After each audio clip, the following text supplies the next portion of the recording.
keep working on that. Paul, if you want to proceed, I'm going to see if I can get all the video going. All right. Before I call this meeting to order, I would like the public to know that pursuant to the Governor's Executive Order N 2920, and in the interest of public health and safety, members of the Planning Commission and staff may attend the meeting telephonically. Further orders from the San Diego County Health Officer prevent persons other than the city official and essential employees to be physically present.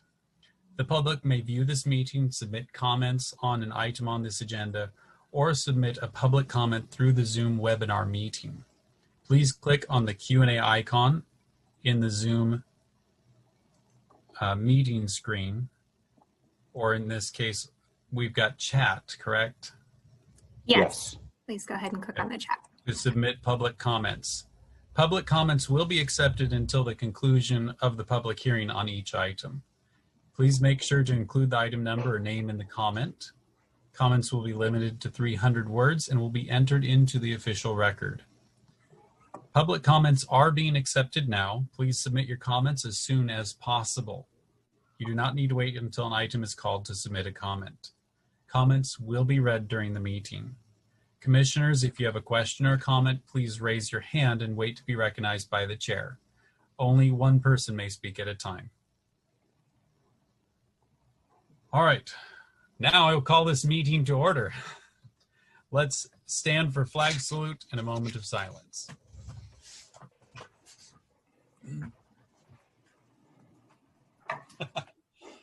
Ready? Begin.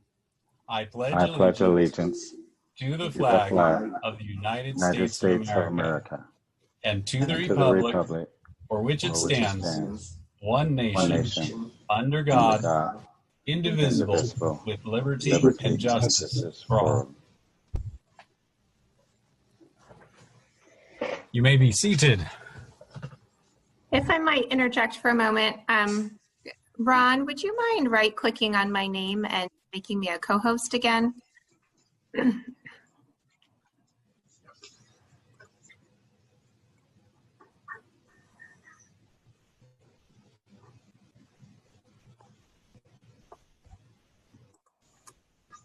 Or any other person who has their video going. Oh, I think that might be Mr. Sotile who needs to do that because he is the current host. Okay. What do you want me to do? So, if you click on the participants at the bottom of the screen. Yes. And that should open a panel that shows the panelists and attendees. Correct. Click on the panelists button.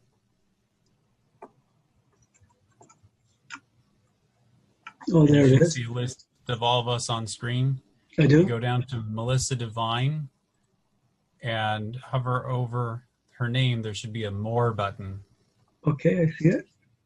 So click on the More button. I can hear you fine. I just you can't see me, but I can hear you and see you.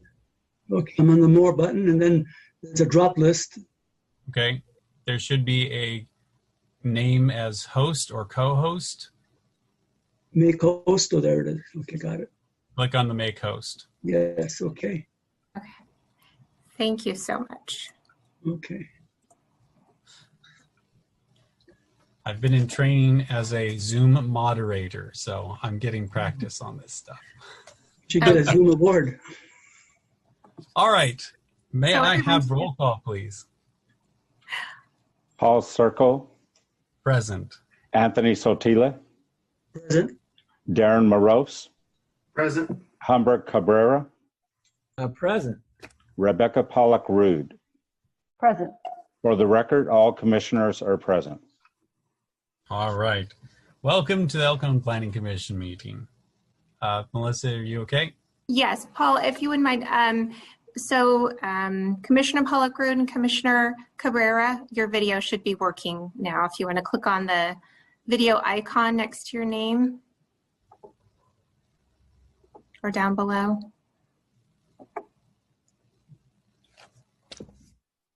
Okay, there we go.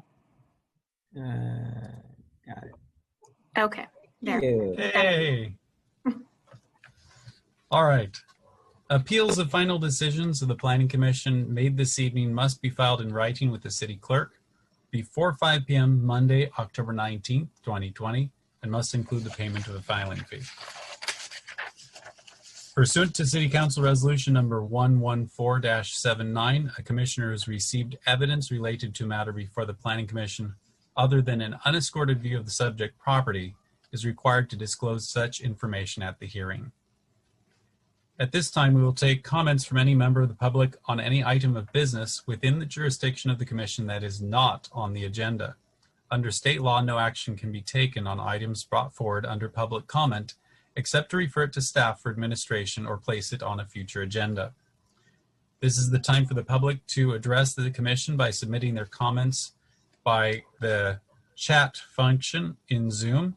We will wait a few moments to see if any comments have been submitted. As I see that this is a short agenda, I don't believe we've got very many attendees. But for those who are attendees, if you have any item you wish to address under public comment, now would be the time.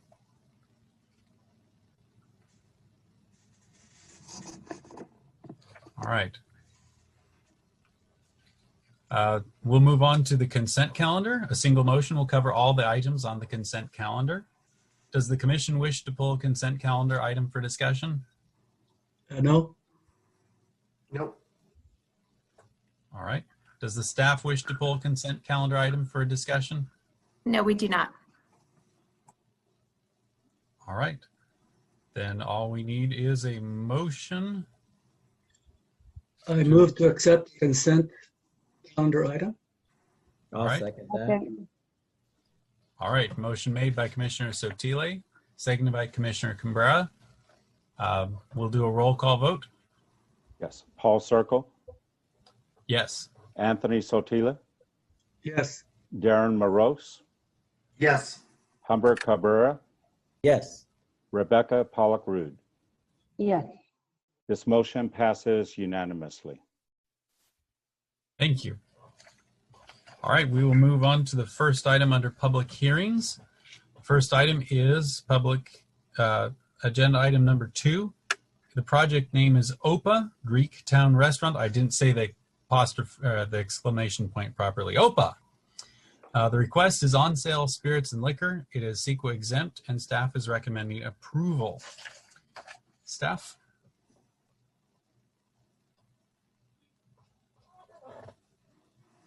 Oh, Melissa, you are muted. There we go. Okay, good evening. So the item before you today is a request from an existing restaurant, OPA Greektown Restaurant, to expand their on-sale service, which currently includes beer and wine, to now include distilled spirits. It is an existing approximately 2,000 square foot restaurant with an outdoor patio and live entertainment.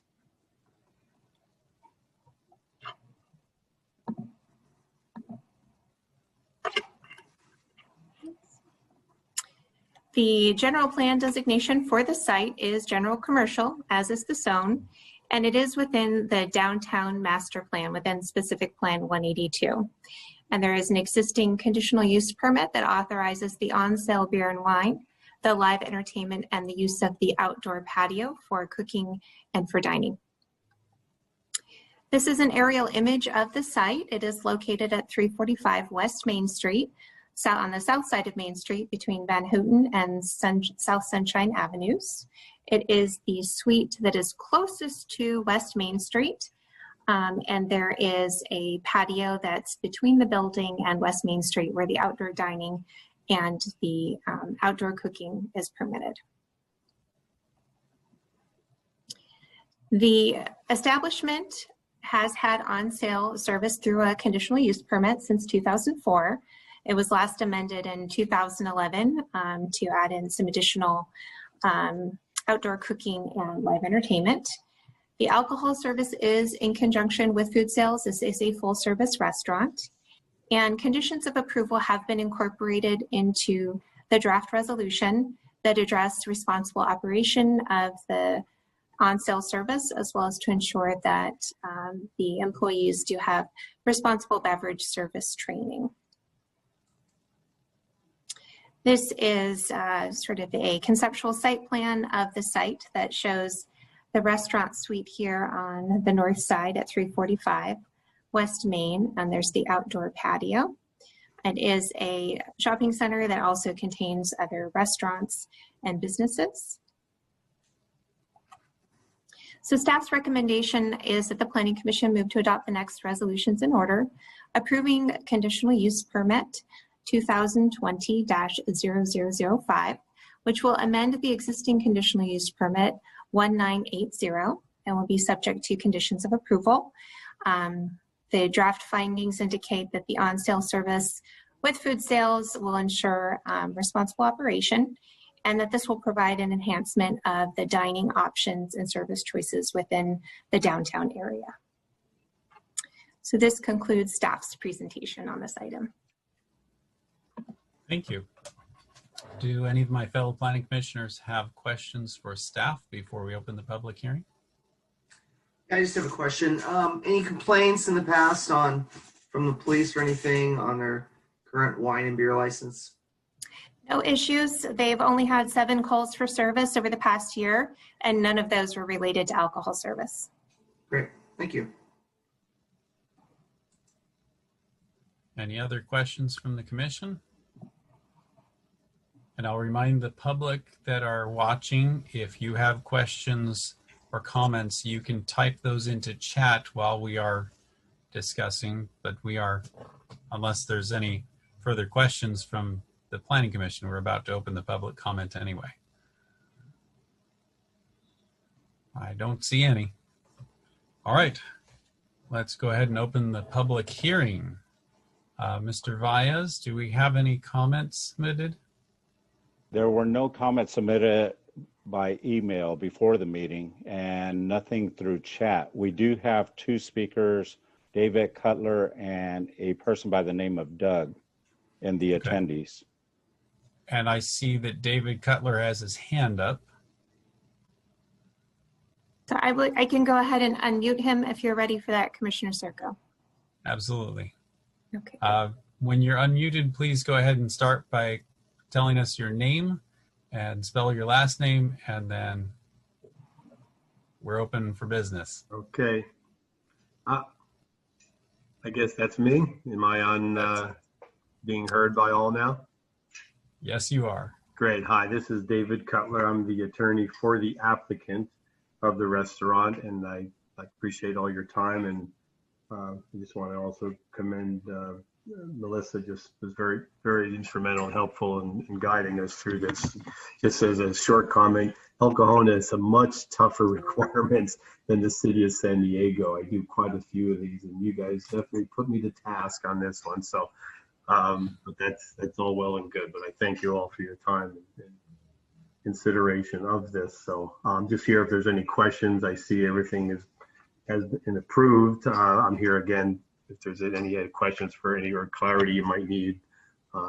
Please let me know.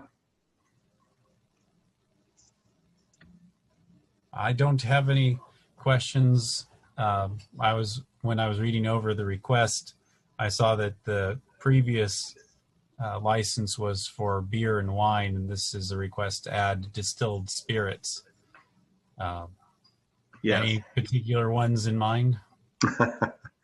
No, like I say, he is he's not looking to like become a bar or any kind of scene. It's a family style restaurant. Mostly the distilled spirits would be served during kind of specific family events, whether it's a birthday or an anniversary. He does quite a few like that. So that's where just some of the people there would, like to have some sort of cocktail or something like that. But he's not looking to, like I say, build a bar area or do anything like that. So for the most part, I think his operations will be pretty consistent with what he's been doing all these past years. So. Okay. Let me see if any of my fellow commissioners have questions for you. Okay. I don't have any. Good. All right. Well, thank you for coming tonight, Mr. Cutler. You're welcome. Thank you. What I'll need is the zoning affidavit. I think that was submitted with the packet. So that's the step I need so I can begin the ABC process, which can take a number of months. I have to still send notice out to all the residences within 600 feet. And so I've already compiled that. So that's, yet to come. So just to kind of give you some insight, it's still a process of a couple months at least, I expect. But again, there'll be notice posting on the front door once the ABC gets started. So again, there'll be a number of opportunities again for any of the public to still lodge a protest of anything if they want. But that's just part of the process. So. Okay. Thank you. You're welcome. Thank you all for your time. Then, if there's nothing more, I'll leave the meeting, and again, I'll look for the zoning affidavit. Hopefully, I'll be getting that from, I guess, either Melissa or somebody on the panel there. So. All right. I would suggest instead of leaving the meeting, you will just hang on until we complete the item. Yes. And then, that way you get to hear the results. Okay. Thank you. You're welcome. All right. Seeing that we have one other member of the public present, Doug, do you have a public comment or just wish to listen in?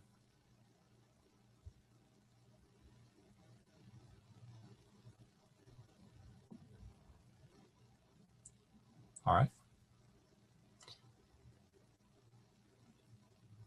Thank you for being here, Doug. All right. With that, I guess I will make a motion to close the public hearing. Second that. Motion made by Commissioner Circo, seconded by Commissioner Moroz. Roll vote, please. Paul Circle, Yes. Anthony Sotila, Yes. Darren Moroz, Yes. Humber Cabrera, Yes. Rebecca Pollock-Rude.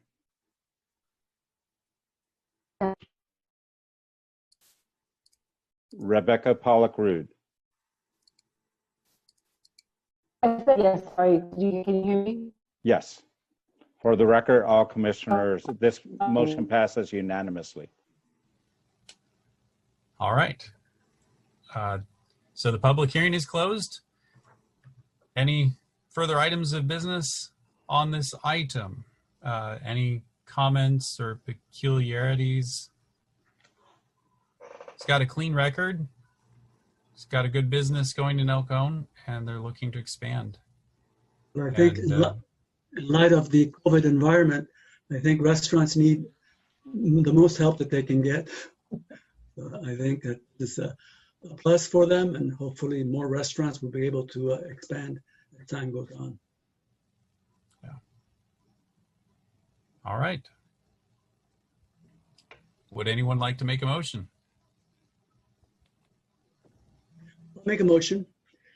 Move to adopt the next resolution in order approving the proposed CEQA exemption and CUP amendment number 2020-0005, subject to conditions. I'll second that. All right. Motion made by Commissioner Sotile, seconded by Commissioner Cabrera. Paul Roll Circle, vote. Yes.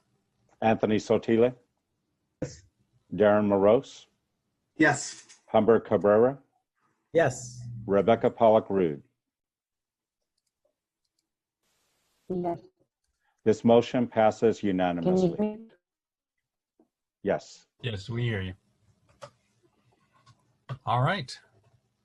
Well, thank you for bringing this to the Planning Commission, and we wish you well, and we wish Amu Ablahad well in his business.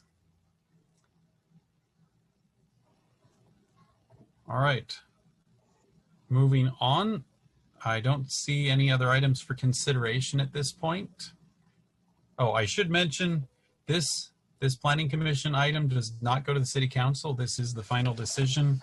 If anybody wishes to appeal this decision, the filing of a form and payment of a filing fee no later than 5 p.m. Monday, October 19th would be the requirement to appeal. All right. Staff communications. Great. I do have a couple of items for the commission today under staff communications. The first one is just a real quick share of some of the projects that are currently under construction right now in El Cajon. This is an update that I do for the City Council on a regular basis. And so I thought I would just provide you a few updates here. Let me go back to the beginning. So this is the first project is the El Cajon Boulevard PACE Center by San Ysidro Health. This is a new building, new 40,000 square foot building that will have medical office as well as a medical services for the elderly. So it's a service where they go ahead and pick up folks in the community and bring them there so they can receive medical services, nutrition counseling, and that building is moving along fairly quickly. I don't have a date on when it will be open, but I would imagine it would be fairly soon. Another project currently under construction on Anza and Washington, on East Washington, is Legacy Townhomes. It's 41 new townhomes that are going up there.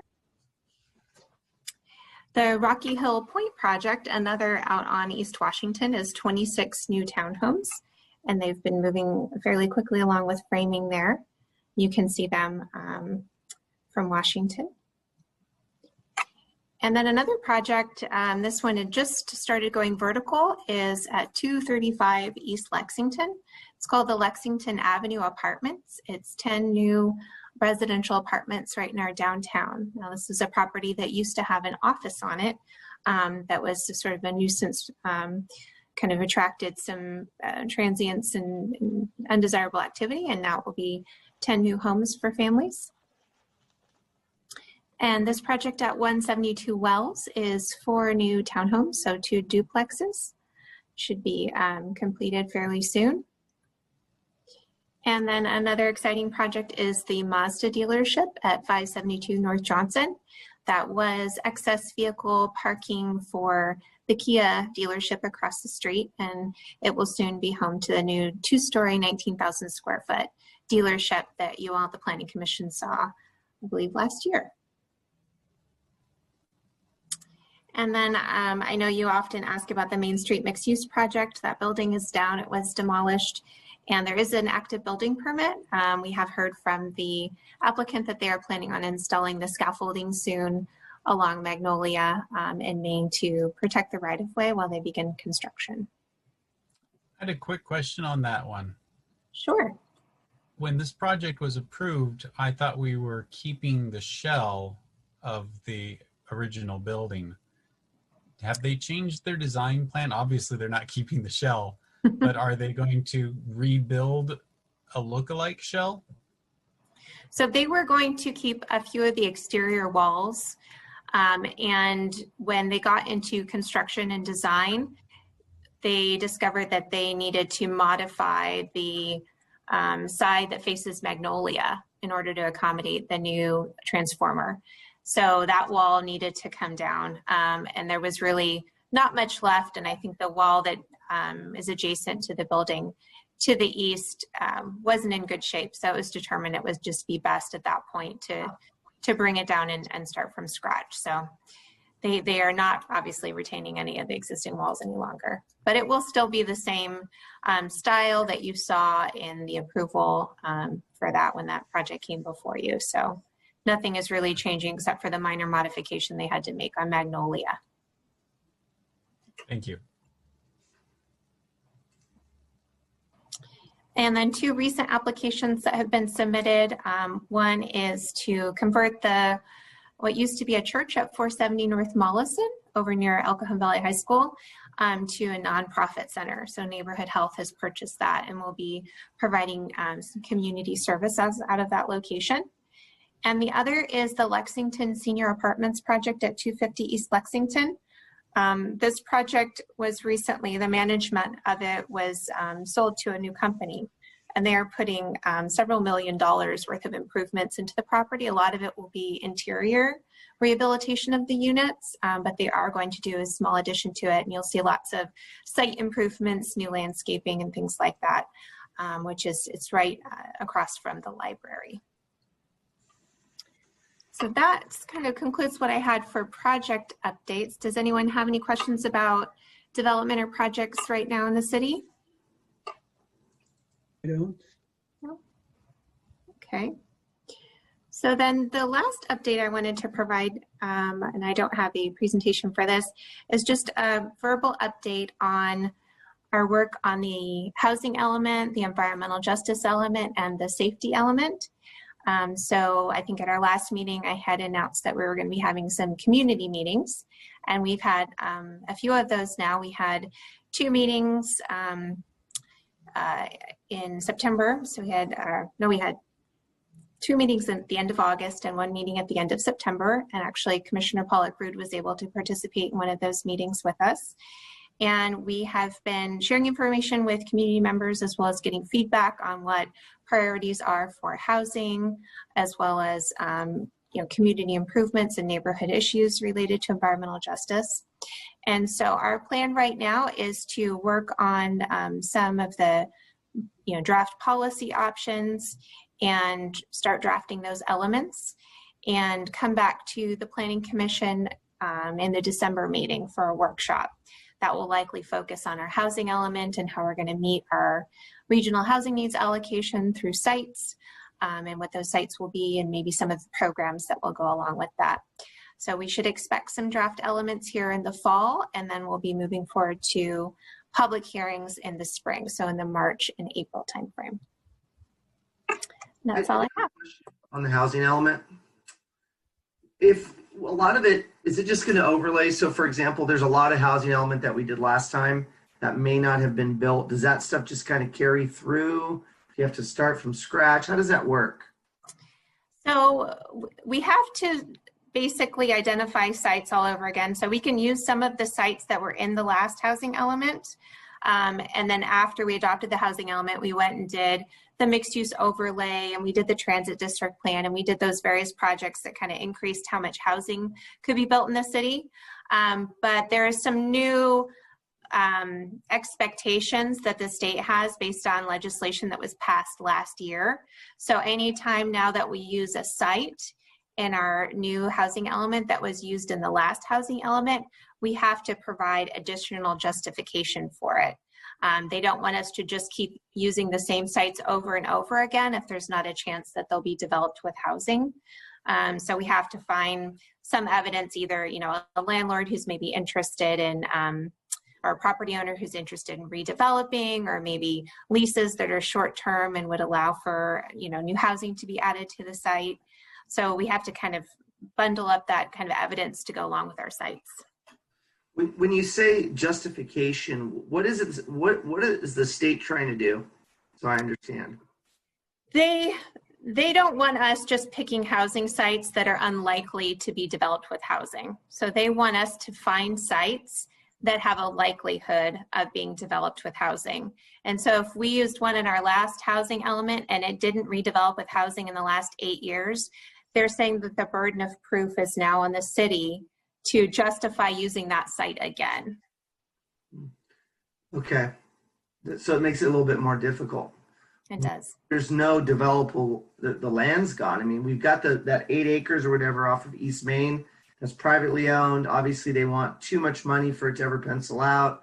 What happens as we continue these small infill projects? What happens when we're out of land? Well, I mean, we do not have enough vacant land to accommodate our regional housing needs allocation. It's, over 3,200 units. It has to be on land that can be repurposed, or, that there may be space on a particular property. I know Parkway Plaza has recently been in the news lately with the new ownership. They've indicated that they're interested in adding housing to the mall. So in that case, if it could be added there while retaining the commercial uses, that would be a win-win for everybody. But those are the kinds of opportunities that we're looking for moving forward, because we don't have vacant land.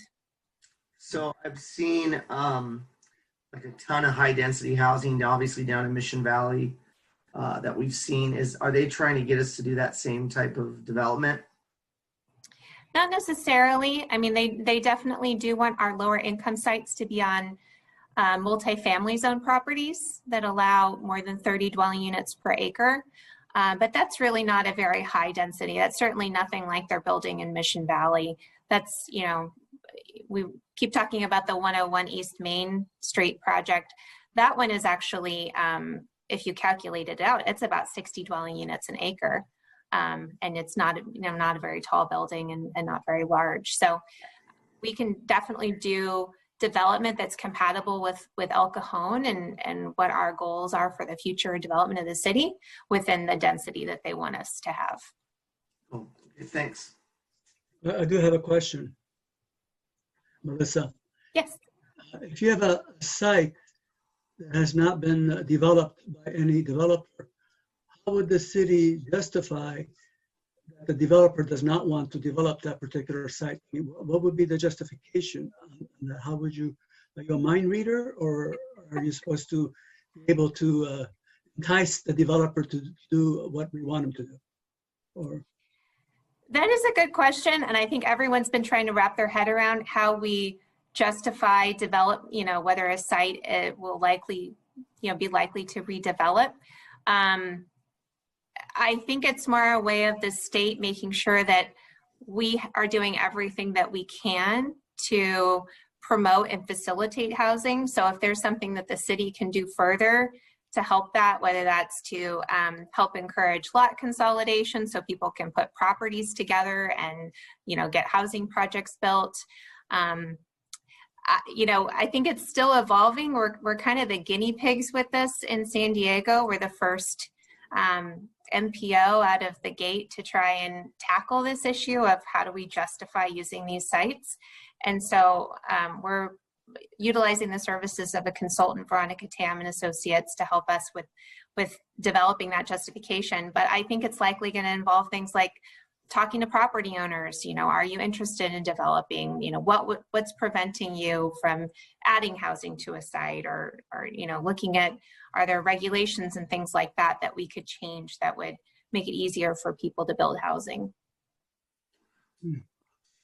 There's a couple areas where the county is kind of an island, or I'm thinking like the Granite Hills area. Is it cheaper for the city just to annex some of those properties into the city, run some sewer and water lines there, than some of the stuff you guys are forced with doing? I mean, would that help?